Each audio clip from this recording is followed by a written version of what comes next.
안녕하세요. 저는 의예과 20학번 황철승입니다. 오늘 제가 분석할 논문은 교수님의 지적 논문입니다. 이 논문에는 생존 분석과 관련된 통계 자료가 들어가 있습니다. 이 논문의 제목은 한국지역사회치료센터의 사스코비드2 유증상자 및 무증상자 환자 중 임상 과정과 분자 바이러스 배출입니다. 이 논문의 저자는 의사 이승재님 외 14분이십니다. 이 논문에 대해 간략하게 소개해 드리겠습니다. 일단 이 논문의 목적은 무증상 및 증상 환자의 코로나 바이러스 분해를 정량적으로 기술하는 것입니다. 앞으로 사스코비드2를 코비드2라고 부르겠습니다.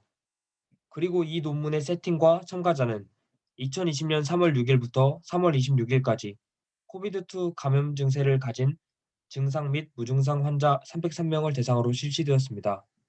참가자들은 천안시의 한 커뮤니티 센터에 격리당했습니다. 다들 잘 아시겠지만 이때는 신천지 환자들의 수가 급등한 시기이고 이들을 격리할 장소가 부족하다 보니 천안의 커뮤니티 센터를 이용한 것 같습니다.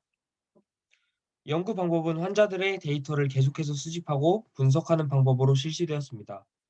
건강관리 담당자는 격리된 환자들의 증상을 주의 깊게 식별했다고 나와 있습니다. 코비드2용 상부호흡기 검체, 즉 코로나 검사 장면에서 많이 나오는 후두 면봉과 하부 호흡기 검체, 즉 가래 등을 역전사 폴리머레이즈 연쇄 반응 검사에 사용했습니다. 이 테스트는 3월 8일, 9일, 15일, 16일에 수행되었습니다. 개인의 격리 해지 결정은 코비드2용 상부호흡기 검체와 하부호흡기 검체의 역전사 폴리머레이즈 연쇄 반응 검사의 결과에 근거했습니다.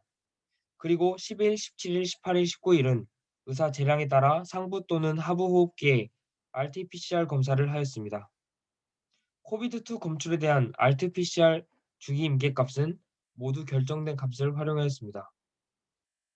이 논문의 결론은 무증상 환자의 CT 값이 증상 환자의 극호와 유사했다는 것입니다. 그래서 코비드2 확산 통제를 위해서 무증상 환자의 격리가 필요할 수도 있다는 결론이 내려졌습니다. 먼저 서론입니다.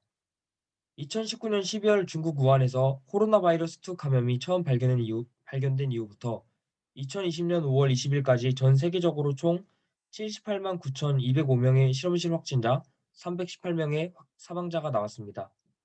2020년 2월 대한민국 대구의 한 종교단체에서 폭발적인 확진자 수가 발생해 대규모 실험과 적극적인 접촉 추적 등 활발한 봉쇄 전략이 이어졌습니다.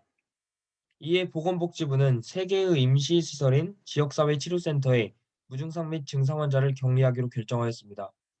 이에 새로운 코로나 바이러스 확산을 억제하는 데 있어 무증상자로부터 전염 가능성이 중요한 요인으로 꼽혀왔지만 코비드2 감염에 의한 무증상자의 정보가 매우 한정돼 있어 논문 이 연구를 수행하는 데 어려움을 겪었다고 논문에 밝혔습니다.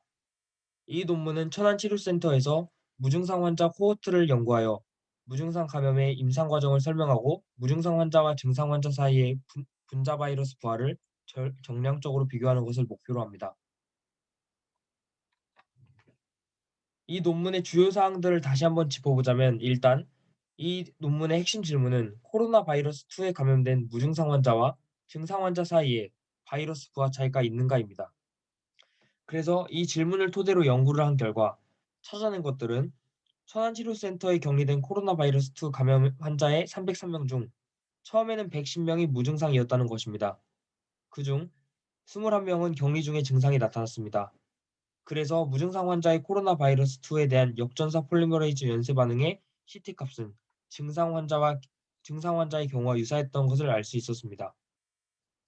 이 의미는 코로나 바이러스 2 감염자는 상당수가 장기간 무증상 상태를 유지했으며 바이러스 부화는 증상 환자와 유사하므로 증상에 관계없이 감염자 격리가 필요할 수 있다는 것입니다.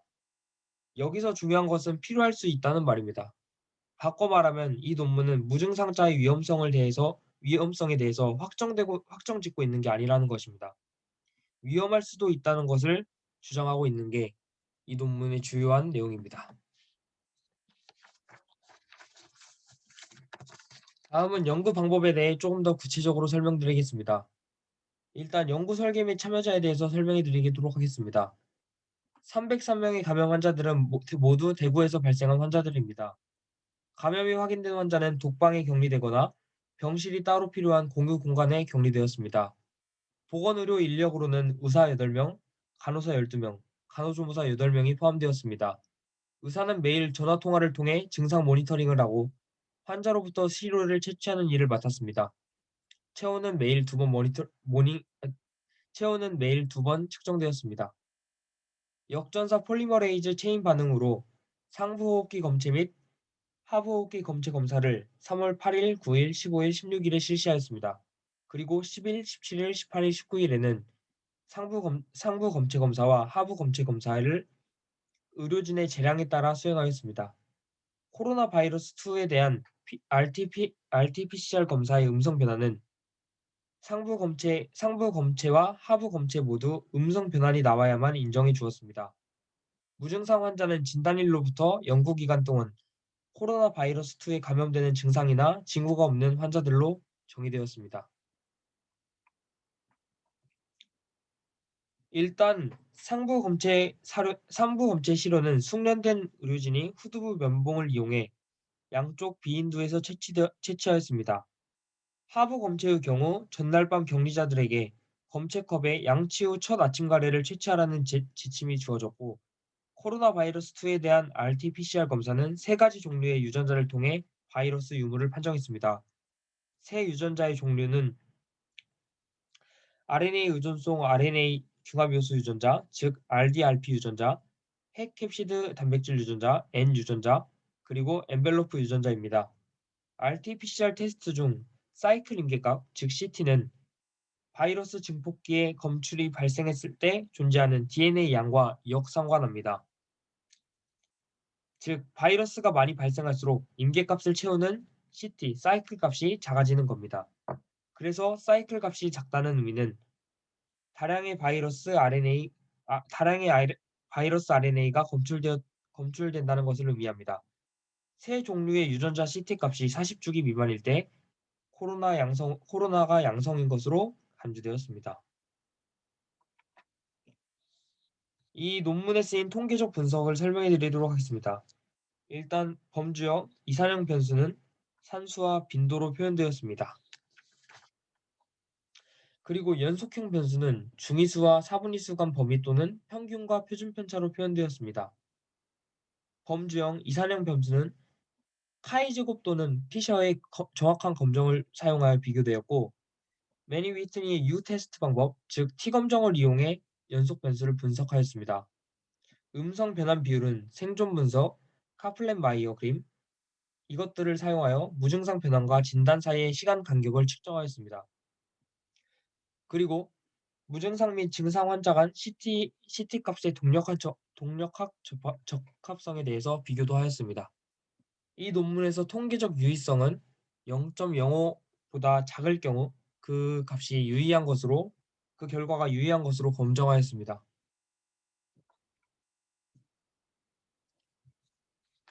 일단 먼저 표를 보여드리도록 하겠습니다.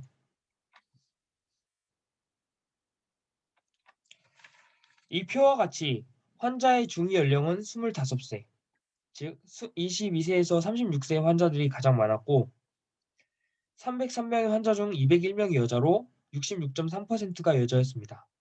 동반 질환이 있는 환자는 12명에 불과했습니다. 고혈압 10명, 암 1명, 암 2명, 천식 1명이 전부였습니다. 등록 환자 303명 중 격리 당시 110명은 무증상이었습니다.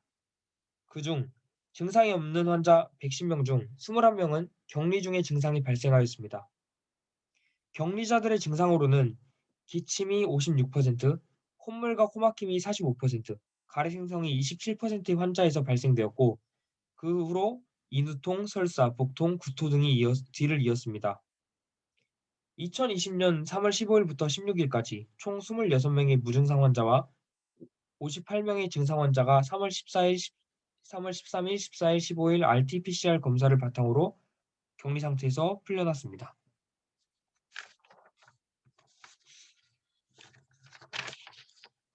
일단 이 표를 보시면 옆에 p-value라는 값이 있습니다. A라고 표시된 자료는 카이 제곱 검정을 나타내고 B라고 표시된 자료는 피셔의 정확한 검정을 마친 자료들입니다. 이 확률값을 분석해 보았을 때 유의 수준 0.05보다 작지 않으므로 기무 가설을 기각하지 못합니다.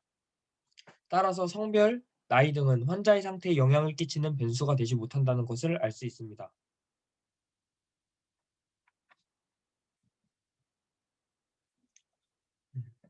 코로나 바이러스 2에 대한 RT-PCR 검사는 총 1886번 수행되었습니다. 무증상 환자를 대상으로 한 검사는 567번이었고 증상 환자를 대상으로 한 검사는 1319번이었습니다. 89명의 무증상 환자에 대한 검사는 1인당 6.4번 이루어졌고 214명의 증상 환자에 대한 검사는 6.2번이었습니다. 진단에서부터 첫 번째 음상 변환까지 걸린 시간의 중위값은 무증상자가 17일, 증상 환자가 19.5일이었습니다.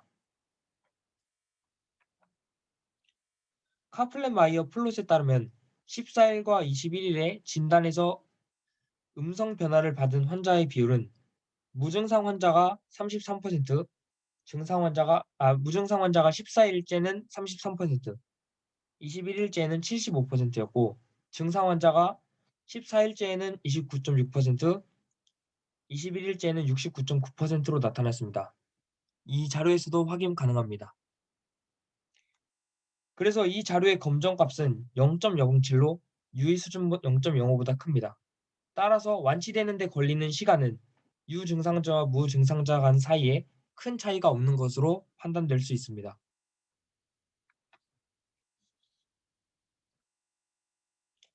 증상 환자의 바이러스 부하가 무증상 환자의 바이러스 부하보다 더 느리게 감소하는 경향을 보여준 것은 상부 아, 상부 검체 시료에서 RNA 중합효소 유전자 CT값을 분석했을 때였습니다. 그리고 나머지 상부 검체 시료에서의 나머지 두 유전자에서는 유의미한 감소 정도 차이를 보이지는 못했습니다. 그리고 하부 검체 시료에서 얻은 엔벨로프 유전자 CT값 역학을 해보니 무증상 환자의 바이러스 하중이 증상 환자의 그것보다 느리게 감소하는 것을 알 수 있었습니다. LRT 시료에서는 나머지 두 유전자에 대해서는 유의미한 감소 정도 차이를 보이지는 못했습니다. 자료를 보겠습니다. 상부 검체 시료에서 얻은 유전자 CT값 역학입니다. 여기 보시면은 이 그래프의 기울기에 주의해 주시기 바랍니다. 주황색 그래프는 증상 환자의 기울기를 의미하고 저 네이비 색깔은 무증상 환자의 기울기를 의미합니다. 두 그래프 간의 기울기에 유의미한 차이는 없습니다. N 유전자에서도 마찬가지입니다. 두 그래프에 유의미한 기울기 차이는 없습니다. 그러나 RDRP 유전자에서는 증상 환자의 바이러스 하중 감소와 무증상 환자의 바이러스 하중 검사를 비교해 봤을 때 그 기울기 차이가 유의미합니다.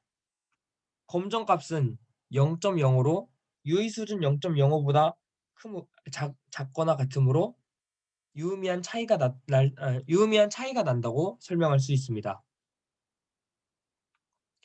이번에는 하부 검체 시료에서 얻은 유전자의 CT값 역학입니다. RDRP 유전자와 N 유전자에서는 모두 기울기가 비슷합니다. 각각의 p-밸류 값은 0.57과 0.75로 기무거스를 기각하지 못할 정도입니다. 따라서 이 두 유전자를 분석해 봤을 때는 바이러스 하중 감소에 대해서 두 집단 간에 큰 차이가 있다고 말할 수 없습니다. 그러나 엔벨로프 유전자에서는 두 그래프의 기울기 차이가 분명합니다. p-밸류 값은 0.005로 유의 수준인 0.05보다 작으므로 기울기 차이가 유의미하게 차이가 난다고 할 수 있습니다. 즉 다시 정리하자면 상부 검체 시료에서는 증상 환자의 바이러스 부하가 무증상 환자의 바이러스 부하보다 더 느리게 감소하는 경향이 있다는 걸 알 수 있고 하부 검체 시료에서는 무증상 환자의 바이러스 하중이 증상 환자의 그것보다 느리게 감소한다는 걸 알 수 있습니다. 마지막으로 이제 논의할 사항입니다. 저희가 이제 무증상 환자의 감염성에 대해서는 이 당시 많이 알려진 게 없었습니다. 최근 코로나 바이러스 무증상자에게서 그 가족 4명에게 전염되었다는 보고를 봤을 때 무증상자에 의한 전염 가능성은 여전히 중요한 문제로 판단됩니다. 소수의 환자를 분석한 이전 연구에서도 무증상 코로나 바이러스 환자는 무증상 코로나 바이러스 환자의 바이러스 부하가 증상 환자보다 높다고 보고된 적이 있습니다. 그러나 비록 우리가 무증상 환자들에게서 관찰한 높은 바이러스 부하가 전염의 위험성을 뚜렷하게 제시는 하지만 이것이 전염 가능성을 확정짓지는 못합니다. 이 연구에서는 증상이 없는 환자의 하부 검체에서 얻은 엔벨로프 유전자 CT 값이 증상 환자보다 더 늦게 감소하는 경향을 보였습니다. 그런데 이 이유는 표적 신호가 단편적이거나 저하된 게놈 때문에 방해를 받아 이상이 있었던 것으로 간주됩니다. 여기서 중요한 사항입니다. 바이러스 RNA 검출은 존재하는 감염 바이러스와 투과 가능한 바이러스가 동일하지 않다는 점을 유의해야 합니다. 그래서 즉 무증상 환자가 감염성이 있다는 것을 이 논문을 통해서는 증명하지 못합니다. 바이러스 퇴치 및 무증상 감염의 잠재적 전염성에 대해 더 나은 이해가 필요합니다. 따라서 이를 위해서는 대규모 엄격한 역학 연구와 실험 연구가 필요합니다. 이 논문 또한 한계점을 가지고 있습니다. 일단 우리의 코호트의 무증상 환자는 우리의 표본에 거짓 음성이 포함되지 않았을 것이기 때문에 지역사회의 모든 무증상 환자를 대표하지 않았을 가능성이 있다. 여기서 거짓 음성이란 말이 있습니다. 거짓 음성이란 무슨 말이냐면 양성, 양성인 환자가 검사를 받았는데 음성 판정을 받은 경우를 말합니다. 그럼 그 환자들은 양성인데도 음성 판정을 받았기 때문에 자신이 코로나 바이러스 환자인지 모릅니다. 그래서 그러한 환자들에 대해서는 조사가 이루어지지 않았을 거기 때문에 이 연구에서의 환자들이 모든 지역사회의 무증상 환자들을 대표하지 않았을 가능성이 높습니다. 또 이 연구를 통해 무증상자의 감염성에 대해서 결정을 내릴 수는 없습니다. 그 이유는 앞에서도 설명했지만 이 바이러스가 투가 가능한 바이러스인지 아니면 그냥 몸에 몸에 존재하는 감염 바이러스인지를 구분할 수 없기 때문에 따라서 이 무증상자가 감염성이 있다는 것에 대해서 아직까지 섣불리 결론을 내릴 수 없습니다. 그리고 세 번째 한계점은 우리의 코호트가 젊고 건강한 환자들로 구성되어 있기 때문에 우리의 발견이 전체 모집단에 일반화될 수 없다는 것입니다. 여기서 참여자의 70%가 20대였기 때문에 이 발견은 노인 인구층에서도 동일하게 적용될 거라는 기대를 할 수 없습니다. 그리고 마지막 네 번째로는 생물학적 안전 문제와 장비 가용성 때문에 가려 치료의 적정성을 평가할 수 없었다는 것입니다. 마지막 최종 결론입니다. CT 값은 증상이 있는 환자들과 없는 환자들이 비슷했습니다. 코로나 바이러스의 무증상 환자에 의한 전염성을 무시할 수는 없습니다. 그러나 지역사회 확산의 주요한 원인이 되고 인구 기반 감시 및 무증상 환자의 격리가 필요할 수 있습니다. 하지만 아직은 전파 가능한 바이러스를 가지고 있는지 아니면 이미 죽어서 상피세포에 존재하는 바이러스만 있는지 판단할 수가 없습니다. 제가 보건복지부 자료를 추가했는데요. 어, 최근 보건복지부 피셜로도 무증상 환자가 감염성이 있는지 없는지에 대해서 판단할 수 없다는 결과가 나왔습니다. 그래서 이 부분에 대해서는 앞으로 더욱 연구가 필요할 것으로 보입니다. 감사합니다.